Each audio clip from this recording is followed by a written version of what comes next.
ദൈവ തിരുനാമം മഹത്വപ്പെടുമാറാകട്ടെ. ഇന്ന് ഈ ബൈബിൾ ക്ലാസ്സിലായിരിക്കുന്ന നിങ്ങൾക്കെല്ലാവർക്കും കർത്താവായ യേശുക്രിസ്തുവിൻ്റെ പരിശുദ്ധമായ നാമത്തിൽ ഞങ്ങളുടെ സ്നേഹവന്ദനം അറിയിക്കുകയാണ്. ദൈവ സന്നിധിയിൽ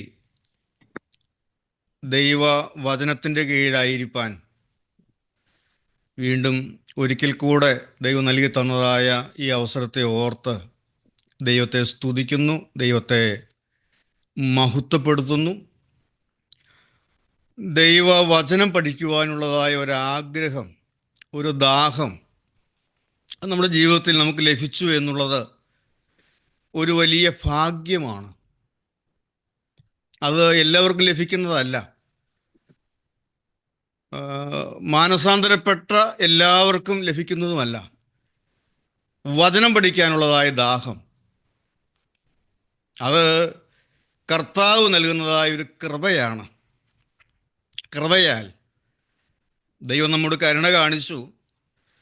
ദൈവവചനം പഠിക്കാനുള്ളൊരു കൊതി, ഒരാഗ്രഹം ദൈവം നമുക്ക് നൽകി തന്നോർത്ത് ദൈവത്തെ സ്തുതിക്കുന്നു, ദൈവത്തെ മഹത്വപ്പെടുത്തുന്നു.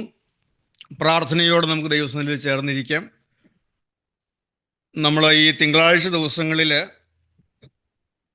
വരാൻ പോകുന്നതായ കാര്യങ്ങൾ, മേലാൽ സംഭവിപ്പാനുള്ള കാര്യങ്ങൾ, ബൈബിളിലെ പ്രവചന വിഷയങ്ങളെക്കുറിച്ചാണ് നാം ചിന്തിച്ച് പോരുന്നത്. അതിൽ സിംഹാസനങ്ങൾ, ന്യായവിധി എന്നുള്ളതൊരു വിഷയം. ന്യായം വിധിക്കുവാനായി ദൈവം സ്ഥാപിക്കുന്ന 3 സിംഹാസനങ്ങളുണ്ട്. അതിലൊന്നായ ആദ്യത്തേതായ ക്രിസ്തുവിൻ്റെ ന്യായാസനത്തെക്കുറിച്ചാണ് നാം കഴിഞ്ഞ ചില ആഴ്ചകളായിട്ട് ചിന്തിച്ചു പോരുന്നത്. ക്രിസ്തുവിൻ്റെ ന്യായാസനം അത് പ്രതിഫലങ്ങൾ നൽകുന്നതിന് വേണ്ടിയിട്ടുള്ളതാണ്. ക്രിസ്തുവിൻ്റെ ന്യായാസനത്തിങ്കിൽ നമുക്ക് ലഭിക്കുന്നതായ, തൻ്റെ വിശുദ്ധന്മാർക്ക് ലഭിക്കുന്നതായ പ്രതിഫലങ്ങളെ 5 വിവിധങ്ങളായ നിലകളിൽ തിരിച്ച് നമുക്ക് പഠിക്കുവാനായിട്ട് സാധിക്കും. അതിലൊന്നായ കിരീടങ്ങളെക്കുറിച്ചാണ് നാം ചിന്തിച്ചുകൊണ്ടിരിക്കുന്നത്. 5 കിരീടങ്ങളെക്കുറിച്ച് വിശുദ്ധന്മാർക്ക് ലഭിക്കുന്ന, ക്രിസ്തുവിൻ്റെ ന്യായാസനത്തിങ്കൽ ലഭിക്കുന്ന 5 കിരീടങ്ങളെക്കുറിച്ച് പേരെടുത്തു പറഞ്ഞ് ദൈവത്തിൻ്റെ വചനം നമുക്ക് ആലോചന തരുന്നുണ്ട്. അതിൽ 3 കിരീടങ്ങളെക്കുറിച്ച് നാം കഴിഞ്ഞ ക്ലാസ്സുകളിൽ ചിന്തിക്കുകയുണ്ടായി. വാടാത്ത കിരീടം, പ്രശംസാ കിരീടം, നീതിയുടെ കിരീടം. ഇങ്ങനെ 3 കിരീടങ്ങളെക്കുറിച്ച് കഴിഞ്ഞ ക്ലാസ്സുകളിൽ നാം ചിന്തിക്കുകയുണ്ടായി. ഇനിയും 2 കിരീടങ്ങൾ, ജീവ കിരീടവും തേജസ്സിൻ്റെ കിരീടവും. ഈ 2 കിരീടങ്ങളെക്കുറിച്ച് ഇന്ന് ചിന്തിക്കാനായിട്ടാണ് ഞാൻ ആഗ്രഹിക്കുന്നത്. ജീവകിരീടവും തേജസ്സിൻ്റെ കിരീടവും. 4-ാമത്തെ കിരീടം ജീവകിരീടം. ജീവകിരീടം യാക്കോബിൻ്റെ ലേഖനം 1-ാം അധ്യായം അതിൻ്റെ 12-ാമത്തെ വാക്യം നമുക്കൊന്ന് വായിക്കാം. യാക്കോബിൻ്റെ ലേഖനം 1-ാം അധ്യായം 12-ാം വാക്യം. പരീക്ഷ സഹിക്കുന്ന മനുഷ്യൻ ഭാഗ്യവാൻ, അവൻ കൊള്ളാവുന്നവനായി തെളിഞ്ഞ ശേഷം കർത്താവ് തന്നെ സ്നേഹിക്കുന്നവർക്ക് വാഗ്ദത്തം ചെയ്ത ജീവകിരീടം പ്രാപിക്കും. പരീക്ഷ സഹിക്കുന്ന മനുഷ്യൻ ഭാഗ്യവാൻ. വെളിപ്പാട് 2:10 കൂടെ നിർത്തി വെച്ചുകൊള്ളുക. വെളിപ്പാട് 2:10. പരീക്ഷ സഹിക്കുന്ന മനുഷ്യൻ ഭാഗ്യവാൻ, അവൻ കൊള്ളാകുന്നവനായി തെളിഞ്ഞ ശേഷം കർത്താവ് തന്നെ സ്നേഹിക്കുന്നവർക്ക് വാഗ്ദത്തം ചെയ്ത ജീവകിരീടം പ്രാപിക്കും. വെളിപ്പാട് 2:10.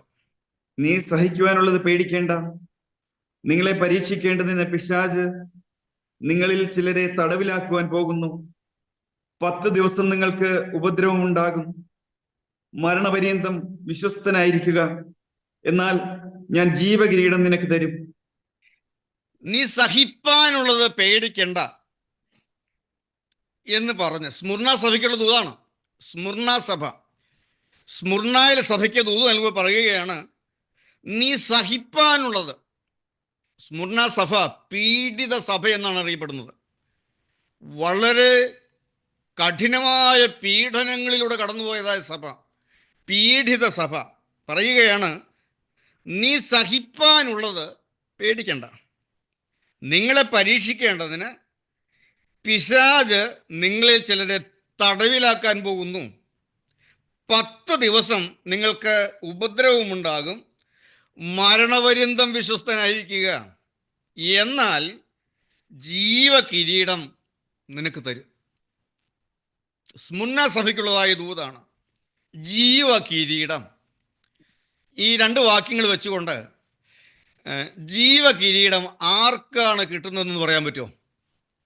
ജീവകിരീടം ആർക്കാണ് ലഭിക്കുന്നത് എന്ന് ഒന്ന് പറയാൻ പറ്റുമോ? ഈ 2 വാക്യങ്ങൾ വെച്ചുകൊണ്ട് ഒന്ന് ശ്രദ്ധിച്ചു നോക്കിക്കേ. ഒന്നാമത്തെ വാക്യം, പരീക്ഷ സഹിക്കുന്നവർക്ക്. വെളിപ്പാട് 2:10. മരണപര്യന്തം വിശ്വസ്തരായിരിക്കണം. മരണപര്യന്തം, മരിക്കുന്നത് വരെ വിശ്വസ്തരായിരിക്കുന്നവർക്ക്. ഒറ്റ വാക്കിൽ പറഞ്ഞാൽ രക്തസാക്ഷികൾക്കുള്ള കിരീടമാണ് ജീവകിരീടം. ആർക്കുള്ളതാണ്? രക്തസാക്ഷികൾക്കുള്ള കിരീടം. ഈ സ്മുർണ സഭ വലിയ പീഡനങ്ങളിലൂടെ കടന്നുപോയ സഭയാണ്, പീഡിത സഭ. അവിടെയുള്ള വിശ്വാസികൾ ക്രിസ്ത്യാനികളായി എന്നുള്ളതിൻ്റെ പേരിൽ അവരുടെ എല്ലാം സ്വത്തുക്കൾ അധികാരികൾ കണ്ടുകെട്ടിയിരുന്നു. അവരെ പിടിച്ച് ഈ ഒറ്റ കാരണത്താൽ പിടിച്ച് തടവിലാക്കി വളരെ ക്രൂരമായ പീഡനങ്ങൾ അവർക്ക് നൽകിയിരുന്നു. അനേകര് ഈ വിശ്വാസത്തിന് വേണ്ടി രക്തസാക്ഷികളായി മരിക്കേണ്ടി വന്നു. മരണപര്യന്തം വിശ്വസ്തരായി നിന്ന് ജീവകിരീടം ചൂടുവാൻ തക്കവണ്ണം അവർ കടന്നുപോയി. അപ്പോൾ ഇത് രക്തസാക്ഷികൾക്ക് ലഭിക്കുന്നതായ കിരീടമാണ്. രക്തസാക്ഷികൾക്ക് ലഭിക്കുന്ന കിരീടം. ഈ രക്തസാക്ഷികൾ എന്ന് പറഞ്ഞാൽ അവർ രക്തസാക്ഷികളായി മരിക്കുന്നവരാണ്. ഈ വിശ്വാസത്തിന് വേണ്ടി നിന്ന് രക്തസാക്ഷികളായി മരിക്കുന്നവർ രക്തസാക്ഷികൾ. അതുപോലെ തന്നെ മറ്റൊരു വാക്കുകൂടെ നമ്മൾ കേട്ടു, പരീക്ഷ സഹിക്കുന്ന മനുഷ്യൻ. മരണപര്യന്തം രക്തസാക്ഷികളായി മരിക്കുന്നവർക്ക് കിട്ടുന്ന കിരീടം ജീവകിരീടം. അതുപോലെ തന്നെ പരീക്ഷ സഹിക്കുന്ന മനുഷ്യൻ എന്ന് പറഞ്ഞാൽ, ഈ പരീക്ഷ സഹിക്കുന്നവരെന്ന് പറയുന്നത് രക്തസാക്ഷികളായി ജീവിക്കുന്നവരാണ്. ജീവിക്കുന്ന രക്തസാക്ഷികൾ. റിച്ചാർഡ് ഉംബ്രാണ്ടിൻ്റെ ഒരു പുസ്തകങ്ങൾ വായിച്ചിട്ടുണ്ടായിരിക്കും. റിച്ചാർഡ് ഉംബ്രാണ്ടിൻ്റെ ഒരു പുസ്തകം, ജീവിക്കുന്ന രക്തസാക്ഷികൾ. ജീവിക്കുന്ന രക്തസാക്ഷികളുണ്ട്. അവരാണ് ആര്? പരീക്ഷ സഹിക്കുന്ന മനുഷ്യൻ. അപ്പോൾ ഈ 2 വാക്കുകളും കൂടെ ചേർത്ത് നമുക്ക് വേണമെങ്കിൽ രക്തസാക്ഷികൾ എന്ന് പറയാം. രക്തസാക്ഷികൾ എന്ന് പറയുമ്പോൾ രക്തസാക്ഷികളായി മരിക്കുന്നവരുണ്ട്, രക്തസാക്ഷികളായി ജീവിച്ചിരിക്കുന്നവരുണ്ട്. വലിയ പീഡനങ്ങളേറ്റ് ജീവിച്ചിരിക്കുന്ന രക്തസാക്ഷികളുണ്ട്. രക്തസാക്ഷികളായി ജീവിക്കുന്നവർ, അവരാണ് പരീക്ഷ സഹിക്കുന്ന മനുഷ്യൻ. അപ്പോൾ രക്തസാക്ഷികളായി മരിക്കുന്നവർക്കും രക്തസാക്ഷികളായി ജീവിച്ചിരിക്കുന്നവർക്കും ഒറ്റവാക്കിൽ പറഞ്ഞാൽ രക്തസാക്ഷികൾക്ക് ലഭിക്കുന്ന കിരീടമാണ് ജീവ കിരീടം. 1 പത്രോസിന്റെ ലേഖനം 1-ാം അധ്യായം 6-ാം വാക്യം നമുക്കൊന്ന് വായിക്കാം. പത്രോസ് അപ്പോസ്തലൻ പറയുന്നത് എന്താണ് നമുക്ക് നോക്കാം. 1 പത്രോസ് 1:6. അതിൽ നിങ്ങളിപ്പോൾ അല്പനേരത്തേക്ക് നാനാ പരീക്ഷകളാൽ ദുഃഖിച്ചിരിക്കേണ്ടി വന്നാലും ആനന്ദിക്കുന്നു. അഴിഞ്ഞു പോകുന്നതും അവിടെ പറയുകയാണ്, നിങ്ങൾ നാനാ പരീക്ഷകളാൽ ദുഃഖിച്ചിരിക്കേണ്ടി വന്നാലും ആനന്ദിക്കുന്നു. അതിന്റെ 3 മുതലൊന്ന് വായിക്കാം. നമ്മുടെ കർത്താവായ യേശു ക്രിസ്തുവിന്റെ പിതാവായ ദൈവത്തിന് സ്തോത്രം. അവൻ മരിച്ചവരുടെ ഇടയിൽ നിന്നുള്ള യേശു ക്രിസ്തുവിന്റെ പുനരുത്ഥാനത്താൽ തന്റെ കരുണാധിക്യ പ്രകാരം നമ്മെ ജീവനുള്ള പ്രത്യാശയ്ക്കായി അന്ത്യകാലത്തിൽ വെളിപ്പെടുവാൻ ഒരുങ്ങിയിരിക്കുന്ന രക്ഷയ്ക്ക് വിശ്വാസത്താൽ ദൈവശക്തിയിൽ കാക്കപ്പെടുന്ന നിങ്ങൾക്ക് വേണ്ടി സ്വർഗത്തിൽ സൂക്ഷിച്ചിരിക്കുന്നതും ക്ഷയം, മാലിന്യം, വാട്ടം എന്നിവയില്ലാത്തതുമായ അവകാശത്തിനായി തന്നെ വീണ്ടും ജനിപ്പിച്ചിരിക്കുന്നു. അതിൽ നിങ്ങൾ ഇപ്പോൾ അല്പനേരത്തേക്ക് നാനാ പരീക്ഷകളാൽ ദുഃഖിച്ചിരിക്കേണ്ടി വന്നാലും ആനന്ദിക്കുന്നു. അഴിഞ്ഞു പോകുന്നതും തീയിൽ ശോധന കഴിക്കുന്നതുമായ പൊന്നിനേക്കാൾ നിങ്ങളുടെ വിശ്വാസത്തിന്റെ പരിശോധന വിലയേറിയത് എന്ന് യേശുക്രിസ്തുവിന്റെ പ്രത്യക്ഷതയിൽ പുകഴ്ചയ്ക്കും തേജസ്സിനും മാനത്തിനുമായി കാണുവാൻ അങ്ങനെ ഇടവരും. യേശുക്രിസ്തുവിന്റെ പ്രത്യക്ഷതയിൽ പുകഴ്ചയ്ക്കും തേജസ്സിനും മാനത്തിനുമായി മറ്റുള്ള സകല വിശുദ്ധന്മാരുടെയും മുമ്പിൽ പുകഴ്ചയ്ക്കും തേജസ്സിനും മാനത്തിനുമായി നമുക്ക് പുകഴ്ച കിട്ടുവാൻ താതൻ എന്നെ മാനിക്കുവാനായി മാനത്തിനും തേജസ്സിനുമായി ഈ കിരീടങ്ങളൊക്കെ നമുക്ക് തരുന്നു എന്ന്. അതിൽ നിങ്ങൾ ഇപ്പോൾ അല്പനേരത്തേക്ക് നാനാ പരീക്ഷകളാൽ ദുഃഖിച്ചിരിക്കേണ്ടി വന്നാലും ആനന്ദിക്കും. നാനാ പരീക്ഷ. എന്താണ് ഈ നാനാ പരീക്ഷ എന്ന് പറയുന്നത്? നാനാ പരീക്ഷ എന്ന് പറയുന്നത് എന്താണ്? ജീവിതത്തിൻ്റെ 4 വശങ്ങളിൽ നിന്നും പരിശോധനകൾ വരുന്നു. നിന്ന ഏൽക്കേണ്ടി വരുന്നു, മറ്റുള്ളവരെ എതിർക്കുന്നു, മറ്റുള്ളവർ പരിഹസിക്കുന്നു, എല്ലാവരും ഒറ്റപ്പെടുത്തുന്നു, ഇല്ലാത്ത കാര്യങ്ങളെല്ലാം നമ്മുടെ നേരെ ഉണ്ടാക്കി പറയുന്നു, പല രംഗങ്ങളിൽ നിന്ന് നമ്മളെ മാറ്റി നിർത്തുന്നു, ഒറ്റപ്പെടുത്തുന്നു. തീർന്നില്ല. അതോടൊപ്പം തന്നെ ശരീരത്തിൽ രോഗം വരുന്നു, മക്കളുടെ കാര്യങ്ങളിൽ പലതരം പ്രശ്നങ്ങളുണ്ടാകുന്നു, സാമ്പത്തികമായി വലിയ പ്രതിസന്ധി നേരിടുന്നു, ജോലിയിൽ പ്രശ്നങ്ങൾ വരുന്നു, ബിസിനസ്സിൽ പ്രശ്നങ്ങൾ വരുന്നു, കുടുംബക്കാരിൽ നിന്ന് എതിർപ്പ് വരുന്നു, നാട്ടുകാരിൽ നിന്ന് എതിർപ്പ് വരുന്നു, കടക്കാർ വന്ന് നമ്മളെ വിഷമിപ്പിക്കുന്നു എന്ന് പറഞ്ഞാൽ ഏത് വശത്തേക്ക് നോക്കിയാലും പരിശോധനകൾ മാത്രം. ഏത് വശത്തേക്ക് നോക്കിയാലും ഒരാശ്വാസത്തിന് വേണ്ടി, ഒരു സമാധാനത്തിന് വേണ്ടി, ഒരു വിടുതലിന് വേണ്ടി, ഒരു സഹാനുഭൂതിക്ക് വേണ്ടി ഏത് വശത്തേക്ക് നോക്കിയാലും പ്രതികൂലങ്ങൾ, പരീക്ഷകൾ മാത്രം നേരിടുന്ന ഒരു അനുഭവത്തിൽ ഒരു ഭക്തൻ ചെന്ന് പെടേണ്ടി വന്നേക്കാം. 4 വശത്തും പരിശോധനകൾ.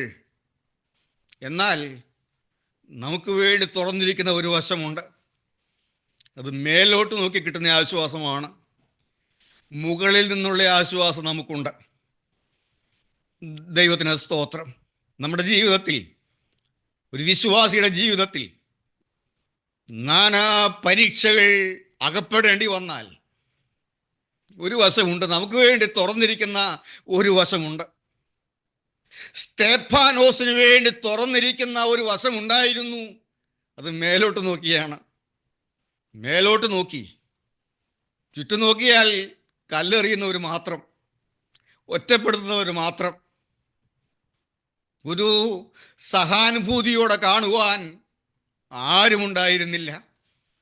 പിന്നീട് സുവിശേഷത്തിൻ്റെ പോർക്കളത്തിൽ അടരാടി രക്തസാക്ഷിയായി മരിച്ച പൗലോസ് ശൗൽ അവിടെയുണ്ട്.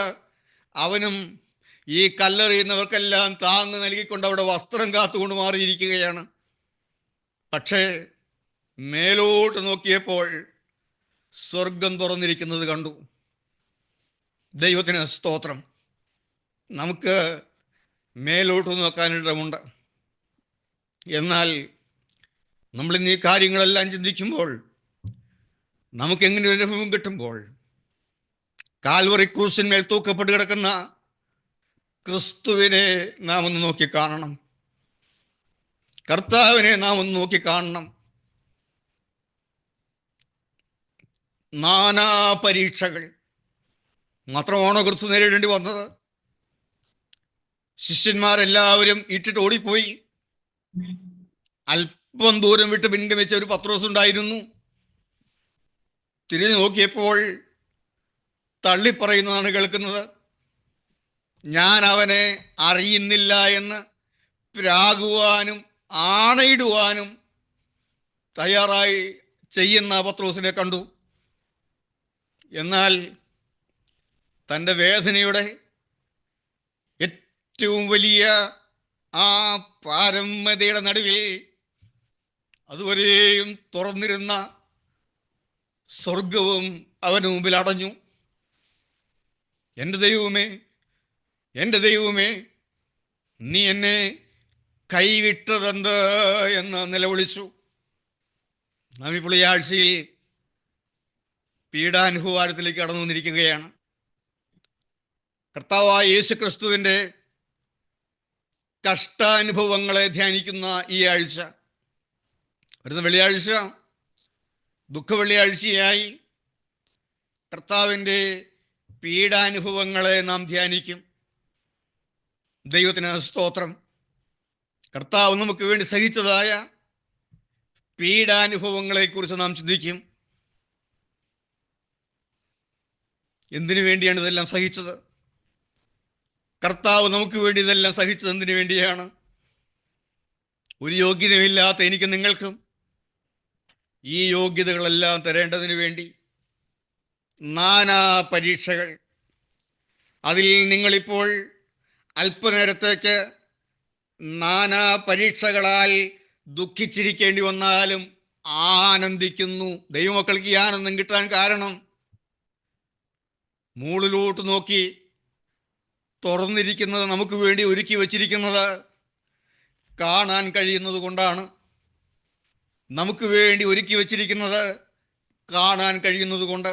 നാം പാടാറുണ്ടല്ലോ, സഹതേരോതുന്നു, രക്തസാക്ഷികൾ സഹതന്മാർ സഹതേരോതുന്നു സുപ്രിയ ശുദ്ധസുതൻ, സ്വകരാജ്യയെ ഞങ്ങൾ കേകിയിടും മുടി ശാശ്വതവും പ്രതിദാനം സംരക്ഷിതവും, എരുതി വാൾ മർദ്ദിതർ ഞങ്ങൾക്ക് ആശ്വാസം, മഷിക ഇഷ്ടർ കരുളിയതാം പറുദീസയിലേക്കും.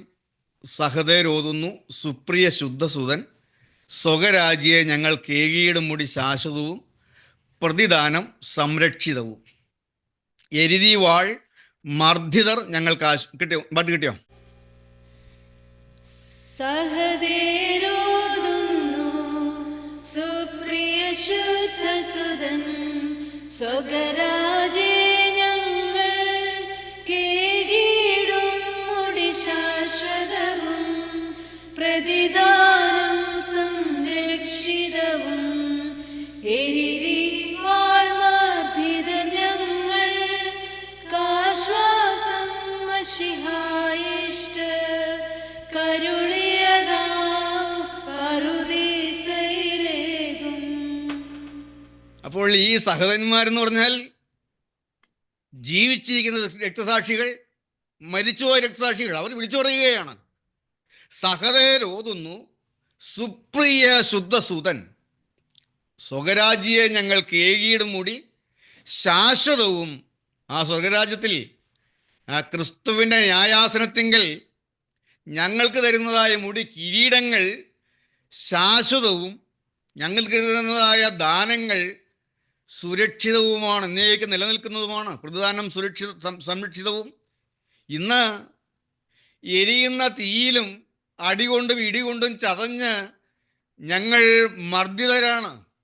എന്നാൽ മശിഹ ക്രിസ്തു തന്നെ സ്നേഹിക്കുന്നവർക്ക് അരുളിയതായ വാഗ്ദത്തം ചെയ്തതായ പർദീസായിൽ ഞങ്ങൾക്ക് ആശ്വാസം കിട്ടി. എരുതി വാൾ മർദ്ദിതർ ഞങ്ങൾക്ക് ആശ്വാസം, മശിഹ ഇഷ്ടർ കരുളിയതാം പർദീസയിലേക്കും.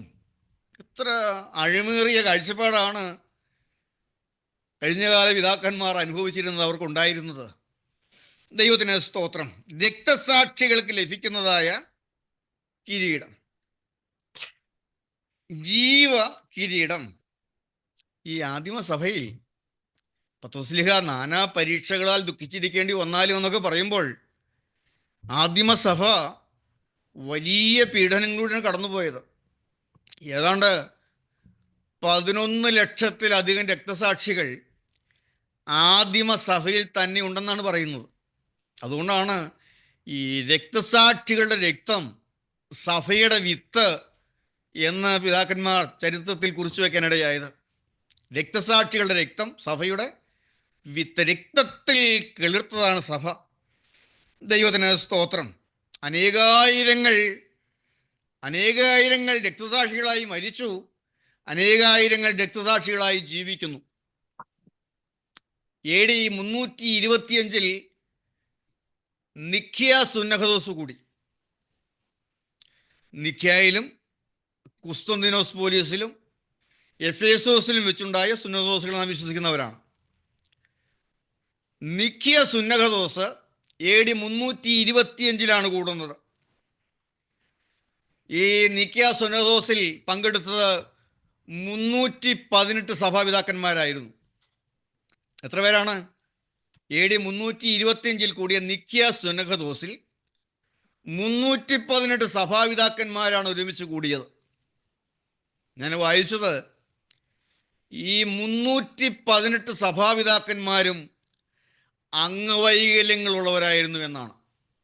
അംഗവൈകല്യങ്ങളുള്ളവർ, കൈയില്ലാത്തവർ, കണ്ണില്ലാത്തവർ, കാലില്ലാത്തവർ. ഇത് ജനിച്ചപ്പോൾ ഇല്ലാത്തവരല്ല, ഇതൊക്കെ കണ്ണ് കുത്തിപ്പൊട്ടിച്ചവർ, കൈ വെട്ടിമാറ്റിയവർ, കാല് വെട്ടിമാറ്റിയവർ. ഈ സുന്നഹദോസിൻ്റെ അധ്യക്ഷനായിട്ടിരുന്ന സഭാപിതാവിനെ ഒരു തളികയിലാണ് കൊണ്ടുവച്ചതെന്ന് ഞാൻ കേട്ടിട്ടുള്ളത്. ഒരു തളികയിൽ എന്ന് പറഞ്ഞാൽ 2 കൈയും കാലുകളും ചേർത്ത് മുറിച്ചു മാറ്റി. നിൽക്കാൻ പറ്റത്തില്ലല്ലോ, ഒരു കസേരയിലിരിക്കാൻ പറ്റില്ല. ഒരു തളികയിലാണ് ആ സഭാപിതാവിനെ കൊണ്ടുവന്നിരുത്തിയത്. എന്തിനു വേണ്ടിയാ? അന്ന് വളരെ ഭയപ്പെട്ടും പേടിച്ചും കാടുകളിലും ഗുഹകളിലും എല്ലാമാണ് അവർ ആരാധിച്ചിരുന്നത്, ഈ മെഴുകുകൊണ്ട് മെഴുകുതിരി വട്ടത്തിൽ. അങ്ങനെ എവിടെയെങ്കിലും ആരെങ്കിലും ഒറ്റിക്കൊടുക്കും. അധികാരികൾ ചെന്ന് കൂട്ടത്തോടെ പിടിച്ചു കെട്ടിക്കൊണ്ടുവരും. കുടുംബമായി ഭാര്യയെയും ഭർത്താവിനെയും മക്കളെയും വിശ്വാസികളെല്ലാം കൂട്ടത്തോടെ പിടിച്ചു കെട്ടിക്കൊണ്ടുവരും. എന്നിട്ടിങ്ങനെ നിരനിരയായി നിർത്തും. മക്കൾ മുമ്പിൽ നിൽക്കുന്നു, ഭാര്യ നിൽക്കുന്നു, ഭർത്താവ് നിൽക്കുന്നു. ഓരോരുത്തരെയും വിളിച്ചിട്ട് യേശുവിനെ തള്ളിപ്പറയാൻ പറയും, വിശ്വാസം തള്ളിപ്പറയാൻ പറയും. ഭർത്താവ് മുമ്പിൽ നിൽക്കുക, ഭാര്യ പുറകിലും മക്കളും പുറകിൽ നിൽക്കുന്നു. യേശുവിനെ തള്ളിപ്പറയാൻ പറയുന്നു. തള്ളിപ്പറയാതിരിക്കുമ്പോൾ പടയാളിയുടെ വാള് ഒന്ന് മിന്നുന്നത് കാണും. നോക്കുമ്പോൾ ഒരു കൈ മുറിഞ്ഞ് കിടന്ന് പിടയ്ക്കുകയാണ്. അടുത്തയാളെ വിളിക്കും, കാണെ, മറ്റുള്ള വിശ്വാസികളെല്ലാം കാണെ. തള്ളിപ്പറയാൻ കൂട്ടാക്കാതിരിക്കുമ്പോൾ വാളൊന്ന് മിന്നുന്നത് കാണും. തലയപ്പുറയും ഉടലുപ്പുറയുമായി കിടന്ന് പിടയ്ക്കുന്നു. ഉള്ള കാര്യമാണ് പറയുന്നത്, നടന്ന കാര്യങ്ങൾ, സഭാചരിത്രത്തിൽ പിതാക്കന്മാർ നേരിട്ട കാര്യങ്ങളാണ്. ഇങ്ങനെ സ്വന്തം കണ്ണിൻ്റെ മുമ്പിൽ ഒപ്പമിരുന്ന് ആരാധിച്ചതായ ഭാര്യ, ഭർത്താവ്, മക്കൾ, സഹവിശ്വാസികളായ സഹോദരങ്ങൾ പിടഞ്ഞു വീണ് രക്തസാക്ഷികളായി മരിക്കുന്നത് മരണം കണ്ടതായ പിതാക്കന്മാർ വിശ്വാസം തള്ളിപ്പറയാതെ നിന്നതിൻ്റെ പേരിൽ നാവ് പിഴുതെടുക്കപ്പെട്ടവര്, കണ്ണ് കുത്തിപ്പൊട്ടിക്കപ്പെട്ടവര്, അംഗങ്ങൾ ഛേദിക്കപ്പെട്ടവര്, അവരാണ് AD 325 നിഖ്യ സുന്നഹദോസിൽ ഒരുമിച്ച് കൂടിയിരുന്നതായ സഭാപിതാക്കന്മാർ. 318 സഭാപിതാക്കന്മാർ അവർ ഒരുമിച്ച് നിക്കിയ വിശ്വാസ പ്രമാണം ക്രോഡീകരിച്ച് എഴുതുമ്പോൾ ഒടുവിലായി അവർ എഴുതി ചേർത്തു, മരിച്ചുപോയവരുടെ ഉയർപ്പിനും വരുവാനിരിക്കുന്ന ലോകത്തിലെ പുതിയ ജീവനുമായി ഞങ്ങൾ നോക്കി പാർക്കുന്നു. അവരാണ് സഭയുടെ പിതാക്കന്മാർ. ദൈവത്തിന് സ്തോത്രം. ഞാൻ വായിച്ചിട്ടുണ്ട് സെബസ്റ്റിയയിലെ 40 രക്തസാക്ഷികളെ കുറിച്ച്. നിങ്ങൾ കേട്ടിട്ടുണ്ടായിരിക്കും. സെബസ്റ്റിയയിലെ 40 രക്തസാക്ഷികൾ. AD 320 സംഭവം. AD 320 അന്ന് റോമാ സാമ്രാജ്യം ഭരിച്ചിരുന്ന ലിസീനിയോസ് ചക്രവർത്തി, റോമാ സാമ്രാജ്യം ഭരിച്ചിരുന്ന ലിസീനിയോസ് ചക്രവർത്തി ക്രിസ്ത്യാനികളെ പീഡിപ്പിച്ച് കൊല്ലുവാനുള്ള വിളംബരം പുറപ്പെടുവിച്ചു. രാജകൽപ്പനയാണ്, ഒരുവൻ ക്രിസ്ത്യാനിയായാൽ അവനെ പീഡിപ്പിച്ച് കൊല്ലുക. ആ കാലത്ത് അർമേനിയയിലെ സെബാസ്റ്റിയ എന്ന സ്ഥലം, അർമീനിയയിലെ സെബാസ്റ്റിയ എന്ന സ്ഥലത്ത് ചക്രവർത്തി തന്നെ ഒരു സൈനിക വിഭാഗം ഉണ്ടായിരുന്നു. ചക്രവർത്തിയുടെ ആ സൈനിക വിഭാഗത്തിൽ 120 ലീജിയനിൽപ്പെട്ട 40 പടയാളികൾ ഈ സെബാസ്റ്റിയ, അർമേനിയയിലെ സെബാസ്റ്റിയ എന്ന സ്ഥലത്ത് ചക്രവർത്തിയുടെ സൈനിക വിഭാഗത്തിൽപ്പെട്ട 120 ലീജിയനിലെ 40 പടയാളികൾ, അവര് തങ്ങളുടെ വിശ്വാസം ത്യജിക്കാൻ കൂട്ടാക്കിയില്ല. വിശ്വാസം തള്ളിപ്പറഞ്ഞാൽ ഒരു കുഴപ്പമില്ല, പക്ഷേ അവര് തങ്ങളുടെ വിശ്വാസം തള്ളിപ്പറയുവാൻ, വിശ്വാസം ത്യജിക്കുവാൻ കൂട്ടാക്കിയില്ല. തന്മൂലം ഈ 40 പടയാളികളെ അവിടുത്തെ സെബാസ്റ്റിയയിലെ ഗവർണറായിരുന്ന അഗ്രിക്കോള, സെബാസ്റ്റിയയിലെ ഗവർണറായിരുന്ന അഗ്രിക്കോളയുടെ മുൻപിലെത്തിച്ചു. ഈ അഗ്രിക്കോള ഒരു സുവിശേഷ വിരോധിയായിരുന്നു, ക്രൈസ്തവ വിരോധിയായിരുന്ന ഈ അഗ്രിക്കോള അവരോട് പറഞ്ഞു, നിങ്ങൾ നിങ്ങളുടെ ക്രൈസ്തവ വിശ്വാസം ത്യജിച്ചില്ല എങ്കിൽ നിങ്ങൾക്ക് വധശിക്ഷ നൽകുമെന്ന് പറഞ്ഞു. വധശിക്ഷ വിധിച്ചു. പക്ഷെ അവര് വിശ്വാസം ത്യജിക്കാൻ കൂട്ടാക്കിയില്ല. അവര് വിശ്വാസം ത്യജിക്കാൻ കൂട്ടാക്കാത്തതിൽ കുപിതനായ ഈ അഗ്രിക്കോള 40 പേരുടെയും മുഖം കല്ലിനിടിച്ച് ചതച്ച് ചങ്ങലയിട്ട് തടവിലാക്കി പീഡിപ്പിക്കാൻ കൽപ്പിച്ചു. അങ്ങനെ ഈ 40 വിശ്വാസികളായ പടയാളികൾ അവരുടെ മുഖം കല്ലുകൊണ്ടിടിച്ച് ചതച്ച് ഭാരമേറിയ ചങ്ങലകളാൽ തടവിലിട്ട് നാളുകൾ അവരെ പീഡിപ്പിച്ചു. ചില ദിവസങ്ങൾ അവരെ പീഡിപ്പിച്ചാൽ വിശ്വാസം തള്ളിപ്പറയുമെന്നാണ് അഗ്രിക്കോള കരുതിയത്. പക്ഷേ അവരെ വിശ്വാസം തള്ളിപ്പറയുകയോ അവരുടെ തീരുമാനങ്ങളിൽ നിന്ന് മാറുകയോ ചെയ്തില്ല. അവരെ വധിക്കാനായിട്ട് ഉത്തരവിട്ടു. അവിടെയും എങ്ങനെയെങ്കിലും വിശ്വാസം തള്ളിപ്പറയുക എന്നുള്ളതാണ് ചക്രവർത്തിയുടെ ലക്ഷ്യം. അവരെ വധിക്കാൻ കൽപ്പിച്ചു. നല്ല തണുത്തുറഞ്ഞ ഒരു ജലാശയം, തടാകം, തണുപ്പുള്ള രാജ്യങ്ങളിലുള്ളവർക്കറിയാം, നല്ല തണുത്തുറഞ്ഞ ഐസ് പോലെ തണുത്തുറഞ്ഞ ആ ജലാശയത്തെ, തടാകത്തിൽ ഈ 40 പേരെയും ഇറക്കി നിർത്തി. തടാകത്തിൻ്റെ കരയിൽ തീ കൂട്ടി നല്ല ചൂടുവെള്ളം, ഒരു പാത്രത്തിൽ നല്ല ചൂടുവെള്ളവും വെച്ചു. എന്നിട്ട് രാജാവ് അഗ്രിക്കോള പറഞ്ഞു, നിങ്ങൾക്ക് ആർക്കെങ്കിലും ഈ വിശ്വാസത്തിൽ നിന്ന് മാറാൻ താല്പര്യമുണ്ടെങ്കിൽ ഒന്നും വേണ്ട, ഞങ്ങളൊന്നും പറയുകയും വേണ്ട, നിങ്ങൾക്ക് ആ തണുത്തുറഞ്ഞ വെള്ളത്തിൽ നിന്ന് കയറി വന്ന്, കഴുത്തോളം തണുത്തുറഞ്ഞ വെള്ളത്തിൽ നിൽക്കുക, ആ തണുത്തുറഞ്ഞതായ വെള്ളത്തിൽ നിന്ന് കയറി വന്ന് ഈ ചൂടുവെള്ളത്തിൽ നിങ്ങൾക്ക് മുങ്ങാം, ചൂടുവെള്ളത്തിൽ വന്നിരിക്കാം. നിങ്ങൾക്ക് തീ കാഞ്ഞ് നിങ്ങൾക്ക് രക്ഷപ്പെടാം, ഒരു ശിക്ഷയും നിങ്ങൾക്ക് ആർക്കും വരികയില്ല എന്നും അവരെ അറിയിച്ചിരുന്നു. കുറച്ച് സമയം മുന്നോട്ട് പോയി. ഈ കൊടും തണുപ്പ് എന്ന് വെച്ചാൽ മരിച്ചു പോകും, തണുത്ത് വറഞ്ഞ് മരിച്ചു പോകും. ഈ കൊടും തണുപ്പ് സഹിക്കാനാകാതെ ഒരാൾ, ഈ കൂട്ടത്തിലുള്ള ഒരാൾ മാത്രം സഹിക്കാനാകാതെ ആ വെള്ളത്തിൽ നിന്ന് കയറി വന്ന് ഈ ചൂടുവെള്ളത്തിൽ വന്ന് ഇരിക്കുകയും മുങ്ങുകയും തീ കായുകയും എല്ലാം ചെയ്തു. ഒരാൾ മാത്രം കയറി വന്നു. എന്നാൽ അവരെ കാവൽ ചെയ്തിരുന്ന ഒരു പടയാളികളിൽ ഒരാൾ ഒരു അത്ഭുതകരമായ കാഴ്ച കണ്ടു.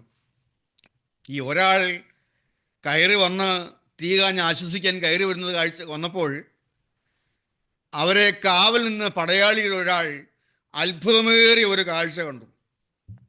40 മാലാഖമാർ 40 കിരീടങ്ങളുമായി ഇറങ്ങി വരുന്നതും ആ തണുത്തുറഞ്ഞ ആ വെള്ളത്തിൽ നിന്ന് ഓരോരുത്തരുടെയും തലകളിൽ ആ കിരീടങ്ങൾ ചൂടുന്നതും ആ പ്രദേശം മുഴുവൻ ശോഭാപൂർണമായി തീരുന്നതും.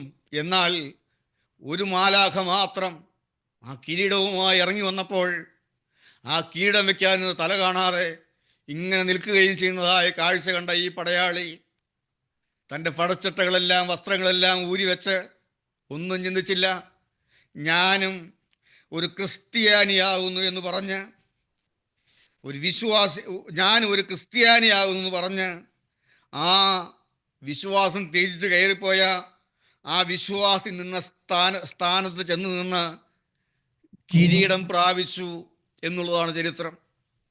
കത്തോലിക്ക സഭ മാർച്ച് 10-ാം തീയതി, എല്ലാ വർഷവും മാർച്ച് 10-ാം തീയതി ഈ സംഭവത്തെ സെബസ്റ്റിയയിലെ 40 രക്തസാക്ഷികളുടെ തിരുനാളായി ഇന്നും ഓർക്കുന്നുണ്ട്. പറയാൻ നോക്കിയ ഒത്തിരി കാര്യങ്ങളുണ്ട്. ജസ്റ്റിൻ ഗ്രീക്കിലെ നിയോപോലീസ് എന്ന സ്ഥലത്ത് ജീവിച്ചിരുന്ന നല്ല ഉന്നത വിദ്യാഭ്യാസം നേടിയ വ്യക്തിയായിരുന്നു. തൻ്റെ കൂടെ ഉണ്ടായിരുന്ന 6 വിശ്വാസികളോടുകൂടെ ആ കാലത്ത് ദേവിക്ക് വിഗ്രഹത്തിന് ബലി കഴിപ്പിക്കാത്തതിൽ രാജാവിന് മുമ്പിൽ ഹാജരാക്കപ്പെട്ടു. അദ്ദേഹത്തിൻ്റെ തല വെട്ടിക്കൊല്ലുകയായിരുന്നു, ശിരച്ഛേദം ചെയ്ത് അദ്ദേഹത്തെ കൊല്ലുകയായിരുന്നു. പ്രതിഫലങ്ങൾ, ദൈവം നൽകുന്നതായ പ്രതിഫലങ്ങൾ, രക്തസാക്ഷികൾക്ക് നൽകുന്നതായ ജീവകിരീടം. വീണ്ടും 5-ാമത്തെ കിരീടം അത് തേജസ്സിൻ്റെ കിരീടമാണ്. തേജസ്സിൻ്റെ കിരീടം, 5-ാമത്തെ കിരീടം തേജസ്സിൻ്റെ കിരീടം. 1 പത്രോസ് 5-ാം അധ്യായം 4-ാം വാക്യം നമുക്കൊന്ന് വായിക്കാം. 1 പത്രോസ് 5-ാം അധ്യായം 4-ാം വാക്യം. എന്നാൽ ഇടയശ്രേഷ്ഠൻ പ്രത്യക്ഷനാകുമ്പോൾ നിങ്ങൾ തേജസ്സിന്റെ വാടാത്ത കിരീടം പ്രാപിക്കും. എന്നാൽ ഇടയശ്രേഷ്ഠൻ പ്രത്യക്ഷനാകുമ്പോൾ നിങ്ങൾ തേജസ്സിൻ്റെ വാടാത്ത കിരീടം പ്രാപിക്കും.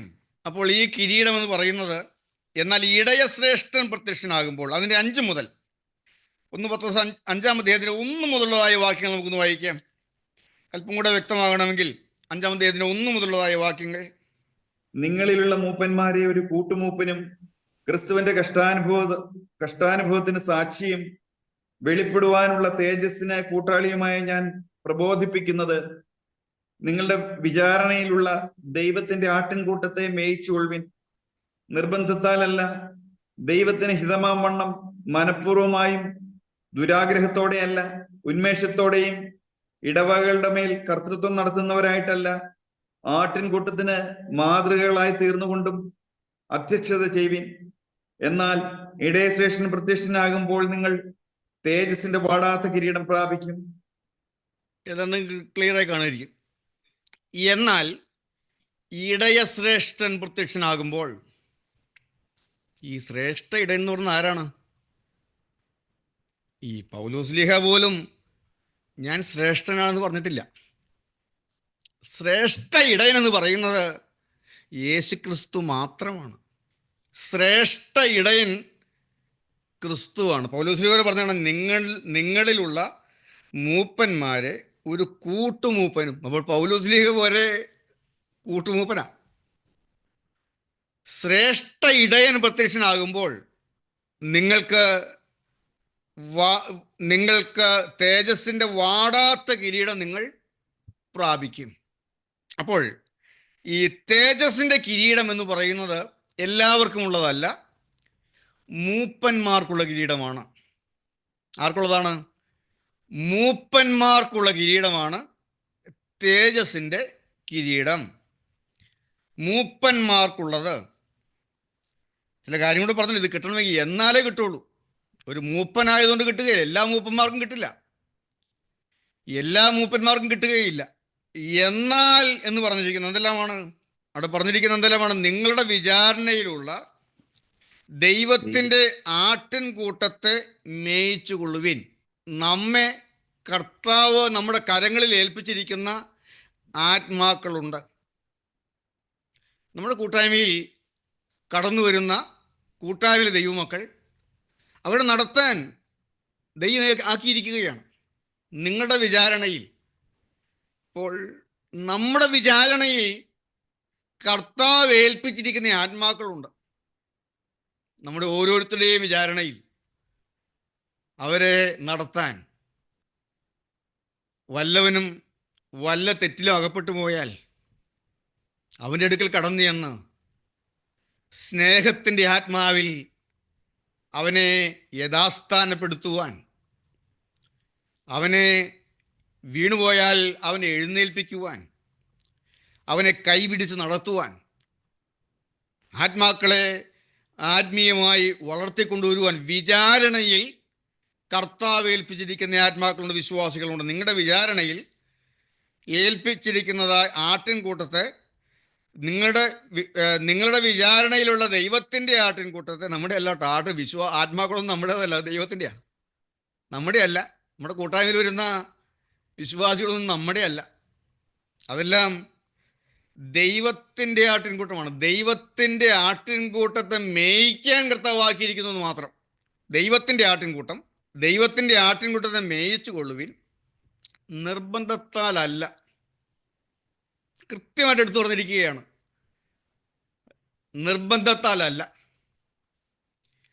ദൈവത്തിന് ഹിതമാവണ്ണം എന്നുവെച്ചാൽ, അയ്യോ ഞാൻ അവർ ചോദിക്കും, ഞാൻ അവർ ചോദിച്ചാൽ എന്നെ പറയണം, ഒരു കൂട്ടായി ഇന്ന് പോയില്ലെങ്കിൽ എന്താ വരതെന്ന് വെച്ചാൽ എന്നെ പറയുക.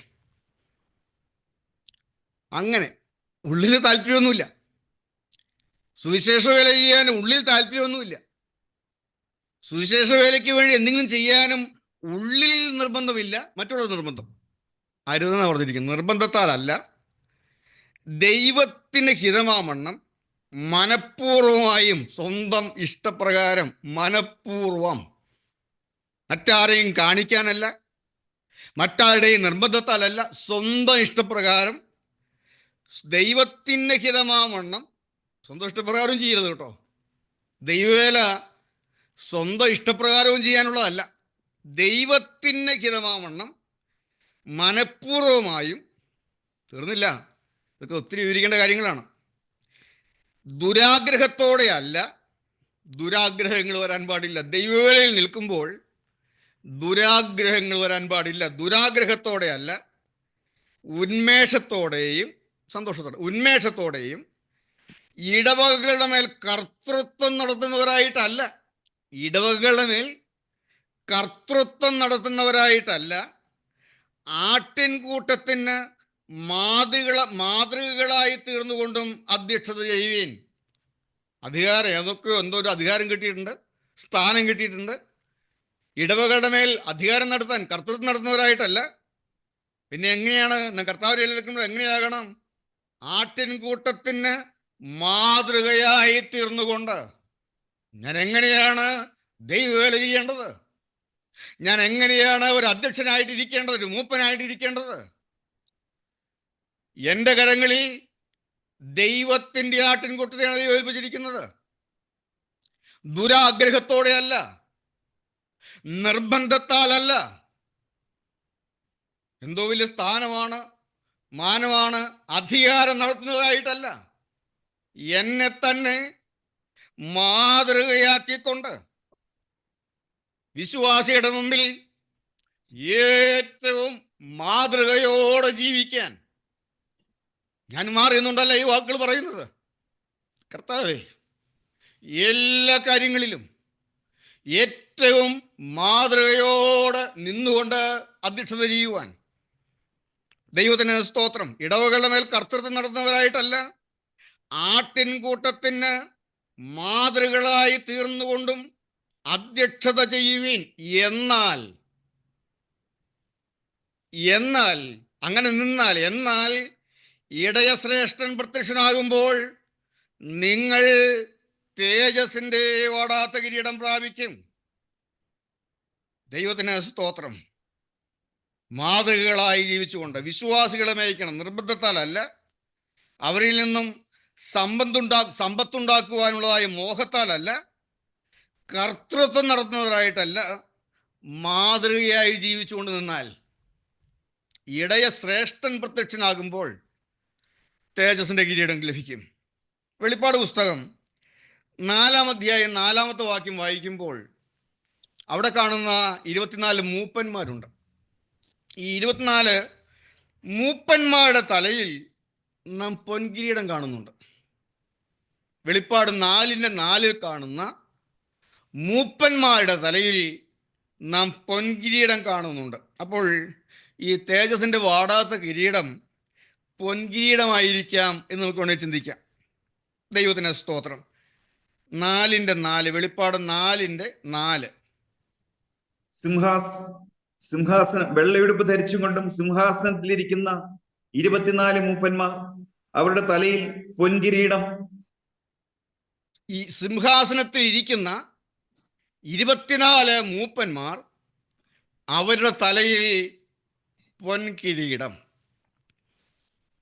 അത് ആരാണ് എന്താണ് എന്നുള്ള വിഷയമില്ലാത്തതുകൊണ്ട് പോകുന്നില്ല. മൂപ്പന്മാരുടെ തലയിൽ പൊൻകിരീടം എന്ന് പറഞ്ഞിരിക്കുന്നു.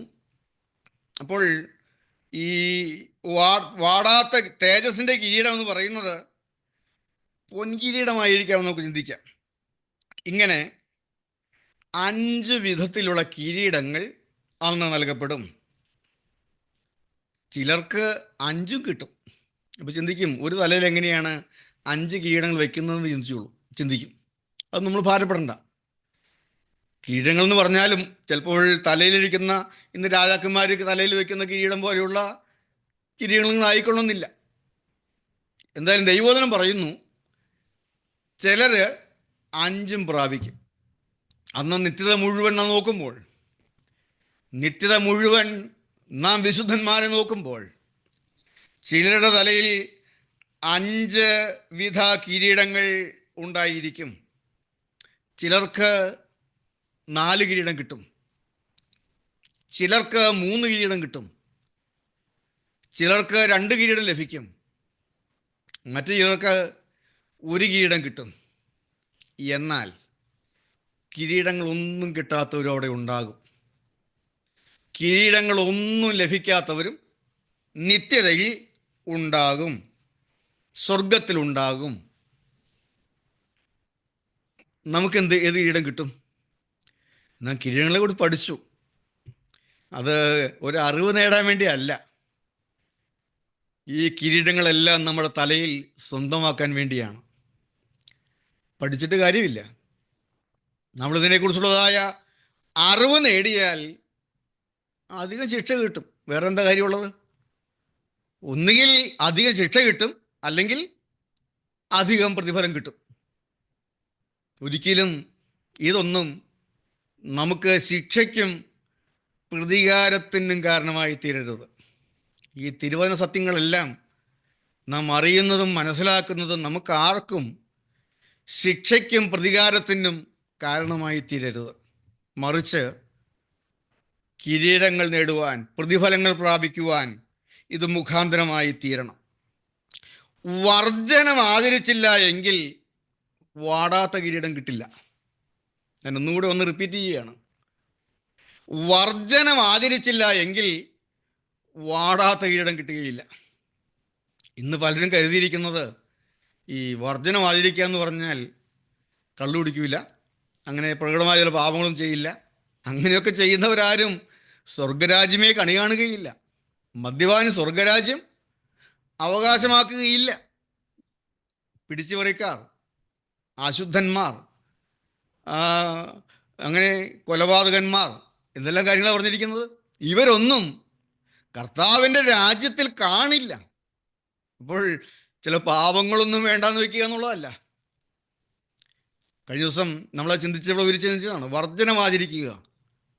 ഞാൻ ഈ ജഡത്തിലായിരിക്കുമ്പോൾ ഒരു വിശുദ്ധൻ, ഒരു ദൈവോയിതൽ ഈ ജഡത്തിൽ ആയിരിക്കുമ്പോൾ വേണമെങ്കിൽ പല കാര്യങ്ങളും അനുഭവിക്കാം. പക്ഷേ ദൈവവേലയിൽ കൂടുതൽ പ്രയോജനപ്പെടുന്നതിന് വേണ്ടി എന്നെ തന്നെ ദണ്ഡിപ്പിച്ച് അടിമയാക്കിയത് ചെയ്യുന്നത് അധികം നേരം നേടേണ്ടതിന് വേണ്ടി. ന്യായപ്രമാണത്തിന് കീഴിലുള്ളവർക്ക് ഞാൻ ന്യായപ്രമാണത്തിന് കീഴിലുള്ളവനെ പോലെയായി, യഹൂദന്മാർക്ക് ഞാൻ യഹൂദനെ പോലെയായി. അങ്ങനെ ന്യായപ്രമാണം ഇല്ലാത്തവർക്ക് ന്യായപ്രമാണം ഇല്ലാത്തവനെ പോലെയായി. അതൊക്കെ വിവരിച്ച കാര്യമാണ്. വേണമെങ്കിൽ എനിക്ക് ആടുകളെ കറന്നെടുത്ത് ആടുകളെ കൊണ്ട് ഉപജീവിക്കാം. മുന്തിരിത്തോട്ടം നട്ടുണ്ടാക്കുന്ന എനിക്ക് അതുകൊണ്ട് ഉപജീവിക്കാം. മെതിക്കുന്ന കാളയ്ക്ക് മുഖക്കൊട്ട കെട്ടരുത്, ഇങ്ങനെയൊക്കെ പറഞ്ഞു വന്നിട്ട് പറയുക, എനിക്ക് വേണമെങ്കിൽ നിങ്ങളോടുകൂടി ആയിരിക്കുമ്പോൾ ഇന്നതൊക്കെ എനിക്ക് അനുഭവിക്കാമെന്ന്. പക്ഷേ ഞാനിതൊന്നും വേണ്ട എന്ന് വെച്ച് സ്വന്തം കൈകൊണ്ട് അധ്വാനിച്ച് വേല ചെയ്യുന്നു. ജഡപ്രകാരം എനിക്ക് അനുഭവിക്കാമായിരുന്നത് പലതും ഞാൻ വേണ്ട എന്ന് വെക്കുന്നു. വർജനം ആചരിച്ചില്ല എങ്കിൽ വാടാത്ത കിരീടം കിട്ടില്ല. ആത്മാക്കളെ നേടിയില്ല എങ്കിൽ പ്രശംസാ കിരീടം കിട്ടുകയില്ല. ഓർക്കണം, ഒരാത്മാക്കളെയും നേടാതെ വിശുദ്ധനായിട്ട് ജീവിക്കാം. പക്ഷേ ആത്മാക്കളെ നേടിയില്ല എങ്കിൽ പ്രശംസാ കിരീടം കിട്ടുകയില്ല. അത് കേൾക്കുമ്പോൾ ആത്മാക്കളെ നേടാനുള്ള ദാഹം വർദ്ധിക്കണം. സുവിശേഷ വേല ചെയ്യാനുള്ളതായി നമ്മുടെ ദാഹം വർദ്ധിക്കണം. വിശ്വാസം കാത്തു സൂക്ഷിച്ചില്ല എങ്കിൽ നീതിയുടെ കിരീടം കിട്ടുകയില്ല. രക്തസാക്ഷികളാകിയില്ല എങ്കിൽ, അല്ലെങ്കിൽ പരീക്ഷ സഹിച്ചില്ല എങ്കിൽ, ഇല്ലേ, സഹിക്കാൻ മനസ്സില്ല, ഇട്ട ചൂവ എന്തെങ്കിലുമൊക്കെ ഒരു കാര്യം വരുമ്പോഴത്തേക്ക് അതങ്ങ് സഹിച്ചു നിൽക്കാൻ മനസ്സില്ല. സഹിക്കുന്നില്ല എങ്കിൽ, സഹിക്കാത്തവർക്ക് എന്ത് കിട്ടില്ല? ജീവകിരീടം കിട്ടുകയില്ല. തങ്ങളെ ഏൽപ്പിച്ച ആടുകളെ, ആട്ടിൻകൂട്ടത്തെ നന്നായി മേയിച്ചില്ല എങ്കിൽ തേജസ്സിൻ്റെ കിരീടവും കിട്ടുകയില്ല. 5 കിരീടങ്ങൾ. 1, വർജനം ആചരിച്ചില്ല എങ്കിൽ വാടാത്ത കിരീടം കിട്ടില്ല. ആത്മാക്കളെ നേടിയില്ല എങ്കിൽ പ്രശംസാ കിരീടം കിട്ടില്ല. വിശ്വാസം കാത്തു സൂക്ഷിച്ചില്ല എങ്കിൽ നീതിയുടെ കിരീടം കിട്ടുകയില്ല. രക്തസാക്ഷികളല്ലാത്തവർക്ക്, അല്ലെങ്കിൽ പരീക്ഷ സഹിക്കാത്തവർക്ക് ജീവകിരീടം കിട്ടുകയില്ല. തങ്ങളെ ഏൽപ്പിച്ച ആട്ടിൻകൂട്ടത്തെ നന്നായി മേയിച്ചില്ല എങ്കിൽ തേജസ്സിൻ്റെ കിരീടവും കിട്ടുകയില്ല. ഒന്നും കിട്ടാത്തവര്, ഒന്നും ലഭിക്കാത്തവര് ലജ്ജിച്ച് തല താഴ്ത്തി നിത്യത മുഴുവൻ നിൽക്കേണ്ടി വരും. ദൈവത്തിന് സ്തോത്രം. നമ്മൾക്ക് അങ്ങനെ ഒരവസ്ഥ വരരുത്. അങ്ങനെ ഒരു അവസ്ഥ വരരുത്. ലജ്ജിച്ച് തലതാഴ്ത്തി നിൽക്കേണ്ടി വരികയില്ല. തലതാഴ്ത്തി നിൽക്കാൻ ഇടവരരുത്. ആകയാൽ ഇനിയുള്ള കാലം ആവുന്നിടത്തോളം നിന്ന് നാം പാടുമില്ലേ, ഖേദം വേണ്ട മശിഹായിൽ മൃതി പൂണ്ടവരെ. ആ പാടുന്ന പാടാ ചോദിച്ചോ. ഖേദം വേണ്ട മശിഹായിൽ മൃതി പൂണ്ടവരെ. ഖേദം വേണ്ട മശിഹായിൽ മൃതി പൂണ്ടോരെ, ആസന്നം പ്രതിഫലമേകും പുനരുദ്ധാനദിനെ. കേടന്യേ കബറുകളിന്നും നിങ്ങളെഴുന്നേറ്റതിവേഗം രാജാത്മജനെ എതിരേൽപ്പാനെത്തും. മഹിമാവിൻ നീരാളം ചാർത്തി തിരുമുമ്പിൽ സ്തുതി പാടും നിങ്ങൾ. കനിവാലാദാം സുതജീവപ്രദനെ കൃപ ചെയ്യുക. ഖേദം വേണ്ട മശിഹായിൽ മൃതി പൂണ്ടോരെ, ആസന്നം പ്രതിഫലമേകും പുനരുത്ഥാന ദിനം. നമ്മുടെ കർത്താവ് വരാറായി. ഞാനും നിങ്ങളും നമ്മുടെ തലയിൽ പ്രതിഫലങ്ങൾ അണിയാറായി. കാലമധികമില്ല. ദൈവകരങ്ങളിലേക്ക് ഏൽപ്പിക്കാം, നമ്മെ തന്നെ സമർപ്പിക്കാം.